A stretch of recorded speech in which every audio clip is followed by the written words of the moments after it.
Remotely Speaking Up. This is season 2, and we are on episode 3 in our block where we focus, our first block, where we're focusing on overcoming limiting mindsets. So in this block, and in this episode, we are joined by Veronica Safoa Owusu. Got it right. Yes, yeah, there we go.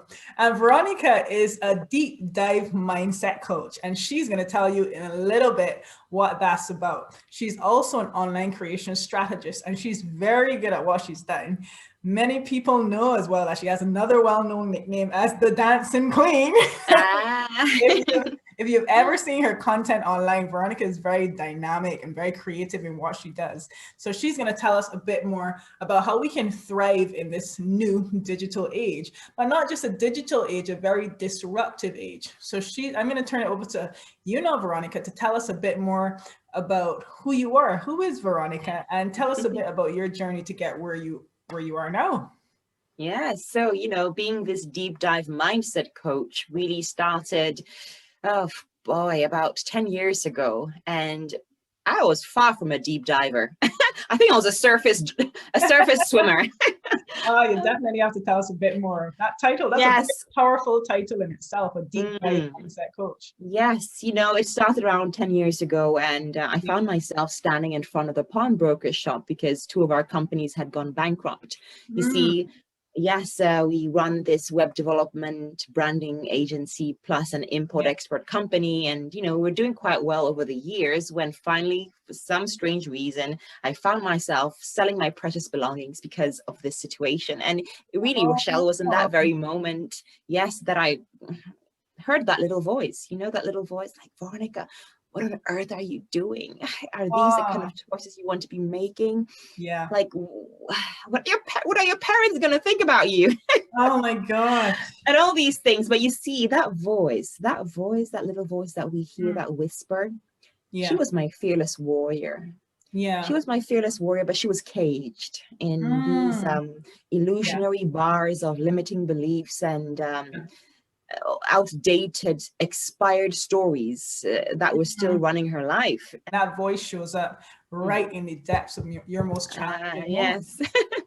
So I say always, and it was in that very moment that I think V Power was born, or kind of released from V Powerless. It turned out I'd been living somebody else's dream, somebody else's expectation of who I should or shouldn't be. So fast forward, I embarked on this journey of self-development, personal growth. I immersed myself into reprogramming my mind and planting or sowing new seeds of inspiration and empowerment, because I had realized, after I had read some books, listened to podcast, audio books, that I had created that life that I had found myself in. But the good news was I could recreate it, right? I could recreate what I wanted. And that really I started by identifying who I was. If, you lose everything, all the things you had ever identified yourself with. So, who are you? So when it comes to the deep dive, it was because I had to deep dive myself into the subconscious mind, into the inner world, where really creation starts. I always say, creation happens 2 times, twice, within and then without. So fast forward, of course, I always say coaching found me, because over the years I'd been planting those seeds. They finally started reaping and started attracting things into my life that actually mattered to me and that I found were aligned with who I was. This person that was all about inspiration. All about transformation. I used to be a former teacher before that, right? Before the venture into this business world. And that was my core. So I had to really reconnect with that.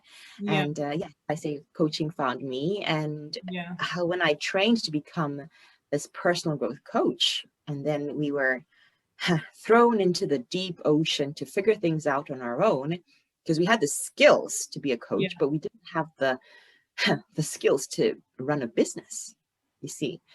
In coaching schools, coaching academies, they teach you how to coach and teach you how to coach really well. And how do you create a business? So that embarked me on my second journey of my evolution as a coach. So who was I as a coach? I'm all about unlocking potential, helping people achieve their goals and getting rid of all those limiting beliefs like I had to do for myself, right? That was my journey. And deep dive into that. So really, I knew I wanted to be an online coach because I had kids by then. My marriage was on the rocks by then as well, after all that. Yeah. And I knew I wanted that flexibility, that freedom to do what I wanted, when I wanted, and how I wanted. So I made that conscious decision over 5 years ago. And fast forward, I evolved as a coach. I found my voice. I found who I was here to serve. But that meant unearthing my gold dust, unearthing my past, which I had buried because I was ashamed. You know, those stories of the pawnbroker's shop, of, you know, these businesses that had gone bankrupt, all these things I had really buried. Even my past as a teacher. It was only when I unearthed that I realized who I was here to serve. Yeah. And after I started really coaching for the first 2 years, I was like, I need to really narrow down who I'm here to serve, because yes, it was so random. Yeah. It wasn't consistent. The messaging wasn't right. Every time I was going for a networking event, I would, you know, change the messaging, and next thing was something different, more or less the same, but I just felt it wasn't consistent. Yeah. So it was until I did the unearthing and I realized, you know what, Veronica, you are here to serve your fellow coaches. Yes, your fellow coaches, especially the ones that are upcoming and pivoting to the online world, because you're going to help them leverage their services, their impact, and their influence by helping them packaging their gold dust. Yeah. Just like I did. Yeah. Yeah, it's really important what you're saying, because I think a lot of times when we think about getting into business for ourselves, we're thinking of presenting ourselves to the either online or offline world, we try to present what we think people want rather than who we actually are. For that person who is thinking, who might have found themselves, for example, at the pawnbrokers, what would you say to them in terms of how can they start that journey in rebuilding and thriving, perhaps using the online space to thrive? Absolutely. So, you know, it's all part of the journey that I had gone through. And this is what I'm just repeating for others, because that is the roadmap. And of course, now I work with fellow coaches, and using my skills as a teacher, I help them create courses. Because as a teacher, that was my, that was the essence of teaching, creating courses, programs that actually give results. So I was going to help fellow coaches create courses so that they can package their gold dust and serve their tribe with focus, with clarity, with confidence, and thrive. So answering the question, it starts with you and your gold dust. What is the gold dust? The gold dust is they are your gifts, your talents, your outcomes, outcomes that you have achieved, things that you have done before. Your lost stories. Stories that you have buried deep in the ground, because that's an essence of who you are as well. Right? Absolutely. I think as well, we are not typically the ones to try to harness that. I think often we see as our power in the professional world, our degrees, our what we went to school X amount of years to do and so forth. But actually, if we trace a lot of our experiences, if we're starting on that journey to find our talent and our skills, and we trace those experiences, we'll probably find a common thread that links to who we are and our personality. Yes, absolutely. So as much as our experiences is also part of our gold dust, right? It's much more to that. There has to be an alignment. So answering the question, if you're on the breadline and, you know, you're threatened to lose your job, and what can you do? It starts by unearthing that and really looking at who you are, what you want to change in the world, and how you want to use your gold dust of knowledge, experience, skills, passion, talents, to make that change in the world, especially online, where it's such a vast ocean. You need to be unique in your own right. And when you start owning your gold dust, of which I speak so much about, you find the uniqueness in that, because your gold dust is also the tea of the dust, the tea. That's your teaching style. So if you're here to serve, you have a form of a style that you use to coach or to teach. Even that people don't identify, and they feel that they have to become somebody else to be able to deliver a specific type of service, until you really identify your style and start expressing that. also your passion, you know. I love dancing, and that I bring that a lot. So that makes me so unique in my own. So that makes me unique in my own way, right? I attract those kind of people that also love music, they love dancing, or they see themselves as that free spirit. So really answering the question, it starts by really reconnecting with who you are, what change you want to see in the world, who you want to serve, right? And who you want to see that change in. And then identifying within the goal, that's all right, so how can I help? That's really, really powerful. I mean, I can't even imagine, just, I guess for everybody, the length of that journey is so different, and it takes, there's no sort of template. I mean, there are things you can pull on, as you said. You provided a really good how-to there, I find, in terms of how you might start. And for each person, I imagine that journey looks so different, especially given the vast amount of experiences. What would have been some of the challenges that you had in terms of unearthing who you were and finding your uniqueness in that space? I remember very vividly, I asked myself, Veronica, how on earth can you coach coaches? Like you're a coach. Okay, you want to coach fellow coaches? Like, who are you to coach a coach? That's the first thing. Your belief in yourself. And that creeping imposter that you sometimes feel come in, which is of course just an illusion. It's not even true. I had some really great mentors that I surrounded myself with. And one time I spoke to one of my mentors, and she said, okay, I was like, I know I want to coach coaches because I know I have the skill, and I've created so many courses, and I've done that, you know, with trainings and all those things past. I have over 84 million hours of this experience. But who am I to coach coaches? And she said, okay, Veronica, what are you assuming? And she asked that question, I was like, she got me. Simple question. You see, the thing is, that's a thing. I knew that question very well. That is a coaching question.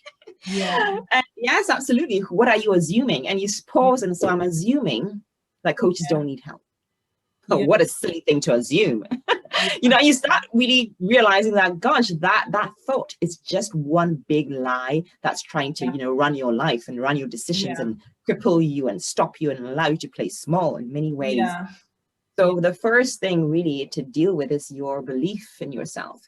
But then the belief really starts by going deeper into the who you're here to serve, the what you're going to do, like that's in the what are you going to solve, and the how, the solution, because then you gain the confidence, like, okay, yes, I do have the skills in my goals, yes, I do have the capacity and the capability. So that's the first thing, really, believing in yourself.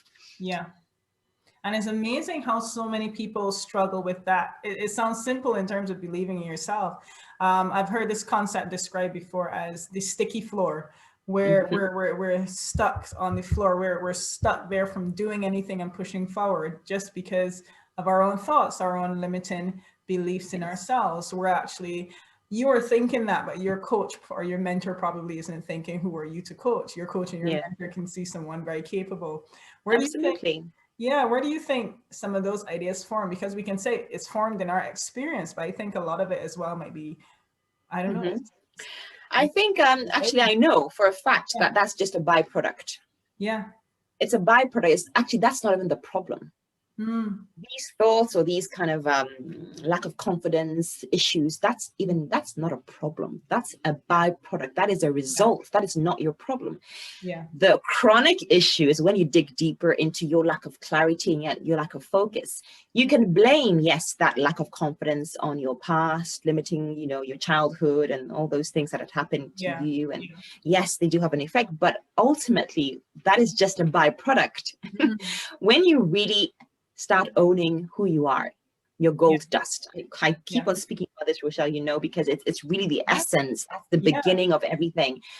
And when you really start looking at it and you gain more clarity on exactly what skills you have, and you've had so many skills, and you started identifying that, and what passion, what have you done before in your life? What results have you accomplished specifically that you can replicate and help somebody else with the same problem that you once faced. Yeah. That's how you start packaging your experience and your skills and your passion. They say, how do you package, like you put it in a box? It starts by really identifying what you can replicate, that you're passionate about, that was really personal to you, or you really accomplished, a proof indicator that, you know what, if I go down memory lane, I can really see the trend or the pattern, and I can replicate that solution and help others. And I can, of course, refine it because I'm wiser. I can now, you know, add a twist to it. I can start branding it and the other features that, you know, come with packaging things.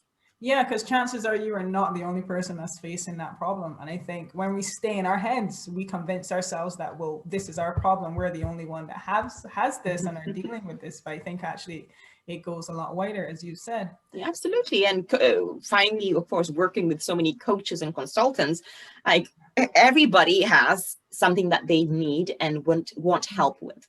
Yeah. And when it comes to creating online courses, the main issue is, where do I start? Yeah. Right? Yeah, absolutely. If I want to package my experience, I have this passion, I have this desire, I want to help these people. How do I start packaging all that and create an online training course or an online program that I can deliver online and really execute to the end, but not only create it, but also start selling it? Because that's all, you know, very funny enough, people think online course creation is just the framework and the modules. No, it's from the start to the finish, where you can actually say, yes, I'm launching it, I'm selling it, and I'm marketing it. Yeah, and there's so much support out there as well. I really want people to understand that as well, that there's so much support. And like you said, in terms of when you started showing up as your true self, how that started to attract people to you that also align with your vision. And I very much believe in that power of attraction. And often when we put ourselves out there, there are people that are willing to come along and support that journey as well. So on your journey, what would you say were your main sort of, who were your main sort of supporting elements to really take you forward? Yeah. So when I was this freshly baked coach, right? Yeah. I straight away knew that I need more tools in my toolkit. Yeah. See, so what I did was I started really looking online, of course, and reaching out to those online pioneers of personal growth. So I did online courses with Brian Tracy. I'm not sure if he's one of the gurus with personal development and public speaking, because I knew I needed to polish up my public speaking skills. I actually did a course on, what was it called? The 6-figure speaker. Yes. Nice. You know, so, and then I went on with Jack Canfield, another personal development pioneer, and he's very popular for the book, The Chicken Soup for the Soul and the Success Principles and so on. So that's Jack Canfield. I did some of his online courses. And I knew I needed to find my voice and my story, right? That unearthing process. So I did a course with Lisa Nichols, right? And her storytelling course on how to really craft your story. I was doing this all for myself. I was filling in my toolbox, right, with different tools that I knew I needed. So I didn't just surround myself or just go to anybody for support. I was very specific and very particular about what I needed, right? And so surrounding myself with mentors online, especially like Jack Canfield, Brian Tracy, and Lisa Nichols, was a really important step in my career. Yeah. And of course, mentors that were also online coaches that I said, wow, she's gone through this path already, right? I'd love to learn from her and really see how I can navigate my ocean, right? My way. Yeah. So learning from others and those that you look up to, those that have gone through that path already. It's a great way to really upskill and gain that confidence and fill your toolbox with the things that you know you're lacking. Yeah. You've shared so much, Veronica, and that's really true. I mean, there's so much out there and so many resources that we can pull on. There's so many people that we can count on.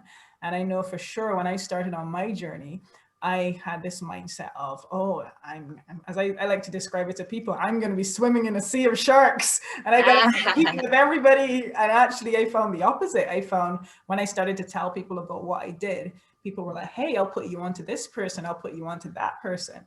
So when we really show up and when we're really willing to do the work, I find that you will find people that will align with that, and there's so many resources that you can take advantage of as well. And especially in online, having this mindset in this digital world, you have to stay in, as in, don't look at other people's lanes. Yes. So imagine there are many lanes. Everybody's on their own lane, right? When you say stay in your own lane, doesn't mean don't experiment, don't, find inspiration. No, but it means focus on your lane. Yeah, absolutely. If you start comparing, because it's very easy to fall into that trap and start comparing what other people are doing. Of course, everybody's gone through that. When we're also, freshly baked coaches and we're trying to figure our way out, we're always looking at what this person's doing, what that person's doing. Oh, this website looks nice. Oh, this person is doing this. I can do the same. Like, this is nice. Let me try. And I think the first year started, I changed my website like 5 times. Because and this is the inconsistency, and you're never going to attract clients. You're never going to thrive online if you're inconsistent. And the inconsistency, of course, comes from your lack of focus and your clarity in the who, the what, the how, and the why, and all those things. So really stay in your lane, as in focus on you. Don't look at anybody else, because there are sharks out there. You can get very scared. Because hey, they are there. They exist. They are there. But they're on their own lane. They're not going to bite you. They're just in their own lane. So you're a shark as well. Yeah. That is very true. I love that. You're a shark. And somebody else is also looking at you like, oh. That's true. I always consider the other sharks never actually say, well, look, they're looking at you like, oh, Rochelle, I wish. Not get too close. Nobody really bites. Yeah, that's true. Thank you so much, Veronica. You shared so much with us. And every episode ends with our guests telling us about their funniest work experience. So I'm going to put you on the spot right now. Okay. Share your funniest work experience with us before we go. Oh, okay. So maybe it doesn't have to be work, professional, can it be personal? Sure. Yeah. Yeah. Okay. Yeah. Because I'm sure I can think of a funny situation. What? Go ahead. Yeah. This was in Poland. I was a very quick story. Even though I'm half Polish, right? But I was born and bred and raised in Ghana. I didn't really speak Polish. So when I went to Poland, my Polish was very rusty. And I remember my very first boyfriend in Poland, right? I was making him a cup of this sachet, right? It was from a sachet. And I asked in Polish, I said, oh, czy chcesz gorącą kubkę? Well, he laughed because that meant, do you want a hot cup of shit? Oh my God. Because the sachet was called gorący kubek, right? In Polish, the endings always change to on, el, el. Yeah. So I was like, gorący kubek. So I was like, gorącą kubkę. So kubka is shit. Sorry. So we had a good laugh then. Oh my gosh, yeah. Once his parents weren't around, I don't know. Sorry? Once his parents weren't around, that might have turned into No. a bit prematurely. Yes, but the language was very difficult. So I had a bit of some few incidents, and that was one of the few. There were other many funny incidents, but yes. Thank you so much. Thank you for joining us. Thank you for sharing I can take so many mantras out of this one episode. So thank you for just the knowledge that you shared with us. Thank you for sharing your journey with us. And everyone, thank you for listening. Thank you for showing up, and hopefully you find this information useful. So this has been Remotely Speaking Up, episode 3 with Veronica Safoa Owusu. Thank you so much, Rochelle. And Veronica, just before we go, tell our audience where they can find you. Yeah, so in my office, LinkedIn. LinkedIn is my office, my virtual office, right? We're talking about virtual world, digital world, right? Yeah. No, but seriously, yes, on LinkedIn, Veronica Safoa Owusu. You can check me out there on my website, thepowercoaching.com. Brilliant. All right. Thank you so much. And this has been another episode of Remotely Speaking Up. So take care for now. Bye. Bye.